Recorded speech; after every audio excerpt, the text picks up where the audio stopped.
dear friends, you all are very welcome in our channel Learn with Dr. प्रगति।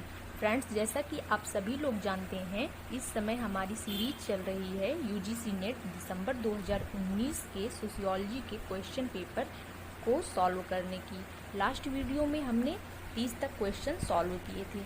आइए आज उसके आगे के क्वेश्चन देखते हैं। फ्रेंड्स, अगला क्वेश्चन है, मार्क्स के अनुसार संपत्ति के विकास के चरणों को मोटे तौर पे वर्गीकृत किया जा सकता है।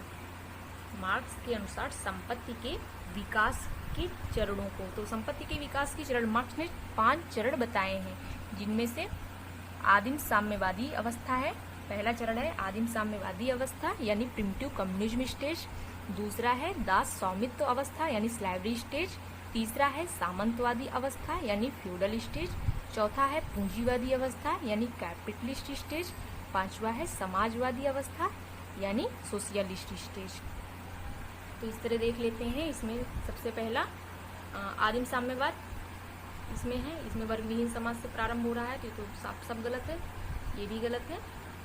और सबसे पहला स्टेज क्या है, प्रिमिटिव कम्युनिज्म यानी आदिम साम्यवाद। उसके बाद क्या बता रहे हैं, वर्ग विहीन समाज यानी सामंतवादी अवस्था, तो ये भी गलत हो जाएगा। और इसमें देख लेते हैं, सबसे पहले प्रिमिटिव कम्युनिज्म, फिर वर्ग विभेदीकरण मतलब वासमानता और वर्ग विहीन समाज, तो ये ऑप्शन राइट हो जाएगा। अब फ्रेंड्स, अगला क्वेश्चन देख लेते हैं। अगला क्वेश्चन है,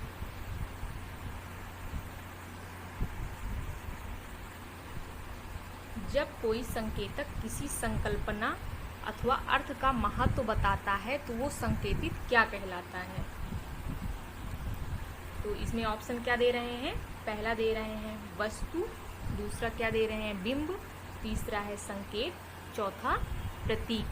तो इसमें क्वेश्चन है, संकेतक किसी संकल्पना अथवा अर्थ का महत्व बताता है तो वो संकेतित यानी संकेत देने वाला क्या कहलाता है, तो वो हो जाएगा संकेत। अब इसमें काफ़ी सारे स्टूडेंट कंफ्यूज थे संकेत व प्रतीक के बीच में। तो इसमें देखो, संकेत व प्रतीक के बीच में अंतर क्या होता है। संकेत एक भाषा है और इसका उपयोग संवाद करने के लिए किया जाता है, जबकि प्रतीक प्रकृति में व्यक्तिपरक है और इसे अक्सर व्याख्या की आवश्यकता होती है। जैसे क्रॉस प्रतीक का उदाहरण है, इसे ईसाई धर्म का प्रतिनिधित्व करने के रूप में स्वीकार किया जा सकता है, लेकिन विभिन्न धर्म के लोग अलग अलग तरीकों से इस प्रतीक की व्याख्या कर सकते हैं।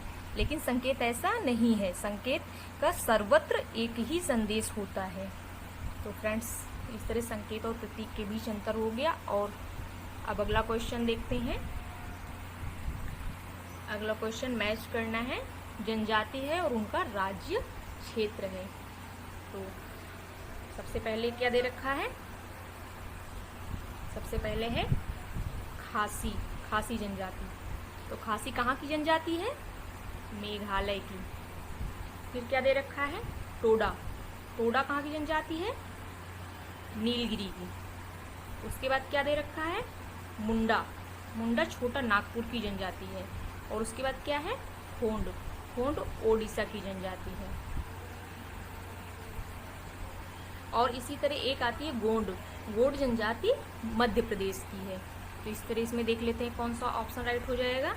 इसमें खासी मेघालय मतलब 2 का ए, और इस तरह इसमें पहला ऑप्शन राइट हो जाएगा। अब फ्रेंड्स, अगला क्वेश्चन देख लेते हैं।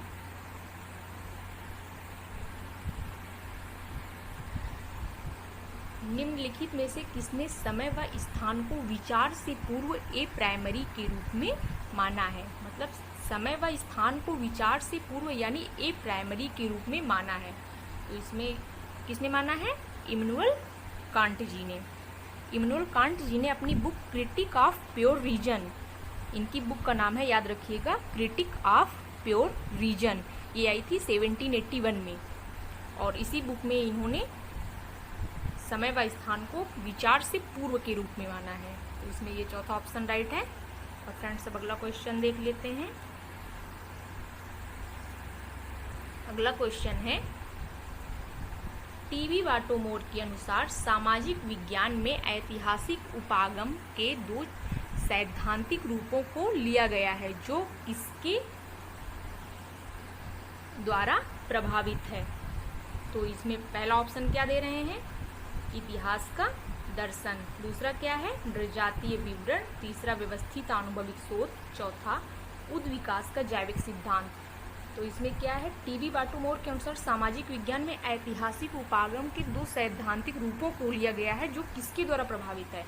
तो इसमें हो जाएगा पहला इतिहास का दर्शन और उद विकास का जैविक सिद्धांत। इसमें ए और डी राइट है।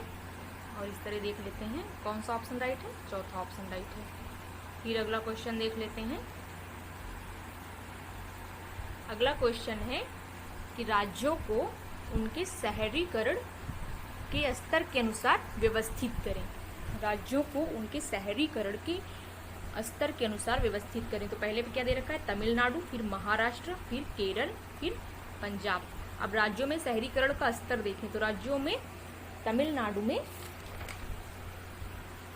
48.4% शहरीकरण का स्तर है। और उसके बाद महाराष्ट्र में कितना है? 45.2% ये महाराष्ट्र में है। और केरल में है 47.7%। और पंजाब में कितना है? ये लगभग 38%।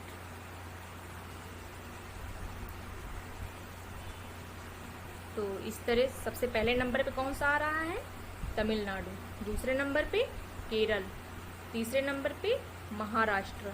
चौथे नंबर पे पंजाब। तो इसमें देख लेते हैं कौन है सबसे पहले। सबसे पहले है तमिलनाडु। तमिलनाडु यानी ए के बाद तमिलनाडु के बाद केरल यानी सी। तो इसमें देख लेते हैं, इसमें सेकंड ऑप्शन राइट हो जाएगा। अब फ्रेंड्स अगला क्वेश्चन देख लेते हैं। नौकरशाही की आवश्यक विशेषताएं क्या है? नौकरशाही की आवश्यक विशेषताएं। तो इसमें पहला ऑप्शन क्या दे रखा है? शक्ति का पदानुक्रम, असीमित शक्ति, संचार की वाहिका, अधिकारियों के मध्य अनौपचारिक संबंध। तो नौकरशाही यानी ब्यूरोक्रेसी में शक्ति का पदानुक्रम तो पाया ही जाता है। असीमित शक्ति ऐसी कोई बात नहीं होती। और संचार की वाहिका ये ऑप्शन राइट है। और अधिकारियों के मध्य अनौपचारिक संबंध, नौकरशाही में अनौपचारिक संबंध नहीं होते हैं, औपचारिक संबंध होते हैं। तो ये भी ऑप्शन रॉन्ग है। और इस तरह ए और सी ऑप्शन राइट है। अभी इसमें ए और सी यानी तीसरा ऑप्शन राइट है। अब फ्रेंड्स अगला क्वेश्चन देख लेते हैं। अगला क्वेश्चन है, निम्नलिखित में से कौन से दो राइट टू सिटी व मलिन बस्तियों के अध्ययन के साथ संबद्ध हैं? राइट टू सिटी व मलिन बस्तियों। राइट टू सिटी ये हेनरी लेफेब्रे जी का है। और ये मलिन बस्ती आर न्यूविर्थ इनका है। और एम.एन. श्रीनिवास ने तो संस्कृतिकरण का अध्ययन किया था। संस्कृतिकरण का मुख्य वो है। और ये आई.पी. देसाई जी तो भारत में संयुक्त परिवार के अध्ययन से संबद्ध हैं, तो इनका कोई वो नहीं है। और इस तरह डी और सी ये सेकंड ऑप्शन राइट हो जाएगा। अब फ्रेंड्स अगला क्वेश्चन देख लेते हैं। अंतर्राष्ट्रीय विकास संगठनों का कौन सा समुच्चय निर्धनता के विरुद्ध संघर्ष करने के लिए कार्य करता है? अंतर्राष्ट्रीय विकास संगठनों का कौन सा समुच्चय निर्धनता के विरुद्ध संघर्ष करने के लिए? निर्धनता के विरुद्ध इसमें हो जाएगा ऑक्सफेम है पहले। और दूसरे नंबर पे ये UNDP है। फिर UNICEF यानी यूनिसेफ, फिर the red cross, the hunger project. अब इसमें देख लेते हैं, ये ऑप्शन राइट है। अब ऑक्सफेम जो है यानी ऑक्सफेम ये इसका स्थापना वर्ष 1942 है। UNDP यानी यूनाइटेड नेशंस डेवलपमेंट प्रोग्राम ये 1965 है इसका स्थापना वर्ष। और यूनिसेफ जो है यानी यूनाइटेड नेशंस चिल्ड्रन फंड, इसका स्थापना वर्ष है 1946। और उसके बाद द रेड क्रॉस, तो द रेड क्रॉस यानी ये इसका स्थापना वर्ष है 1863। और द हंगर प्रोजेक्ट यानी THP, इसका स्थापना वर्ष है 1977। फ्रेंड्स ये सब बहुत ध्यान देने वाली बातें हैं, क्योंकि अगली बार इनको मतलब सीक्वेंस के अनुसार पूछ सकता है। ऐसे ही क्वेश्चनों को घुमा फिरा के NTA हर बार पूछता है। तो फ्रेंड्स अगला क्वेश्चन देख लेते हैं। सामाजिक शोध के चरणों का सही क्रम क्या है? तो सामाजिक शोध के चरणों का सही क्रम, तो इसमें सामाजिक शोध में तो सबसे पहले मतलब समस्या का चयन किया जाता है, उसके बाद साहित्य की समीक्षा की जाती है, फिर परिकल्पना, फिर आंकड़ा संकलन, फिर आंकड़ों का विश्लेषण, फिर सामान्यीकरण, फिर रिपोर्ट तैयार करना यानी निष्कर्ष। तो सबसे पहले सिलेक्शन ऑफ द प्रॉब्लम होती है, और ये इसमें देखते हैं पहले में क्या दे रहे हैं, आंकड़ा संकलन, तो ये नहीं है। और दूसरे में क्या दे रहे हैं, आंकड़ों का विश्लेषण, ये भी रॉन्ग है। और तीसरे में क्या दे रहे हैं, साहित्य की समीक्षा, review of related literature, report लेखन, ये भी रॉन्ग है। और चौथे में क्या दे रहे हैं, साहित्य की समीक्षा, ये सही है। उसके बाद आंकड़ा संकलन, आंकड़ों का विश्लेषण यानी उसके बाद रिपोर्ट लेखन, ये इसका सीक्वेंस सही है। और इस तरह ये चौथा ऑप्शन राइट हो जाएगा। अब फ्रेंड्स मिलते हैं अगले वीडियो में, तब तक के लिए बहुत बहुत धन्यवाद आप लोगों का।